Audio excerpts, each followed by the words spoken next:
આજે હું તમને ડ્રેગન ફ્રૂટ્સનું ફૂલ બતાવીશ કે ડ્રેગન ફ્રૂટમાં ફૂલ છે એ કેવું હોય છે અને કેવડું હોય છે. આ રહ્યું ડ્રેગન ફ્રૂટનું ફૂલ અને તે એવડું મોટું હોય છે અને પાછળનો અહીંયા ભાગ સુધી આખું ફૂલ છે.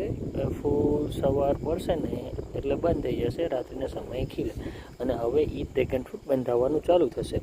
હવે આ ફૂલ ખીલા પછી લગભગ 30 દિવસ પછી ડ્રેગન ફ્રૂટ્સ પાકે, ત્યાં સુધી ના પાકે.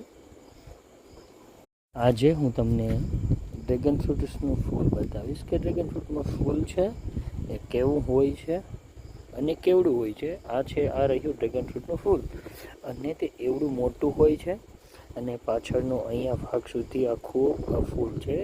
ફૂલ સવાર પડશે ને એટલે બંધ થઈ જશે, રાત્રિના સમયે ખીલે અને હવે એ ડ્રેગન ફ્રૂટ બંધાવવાનું ચાલુ થશે. હવે આ ફૂલ ખીલા પછી લગભગ 30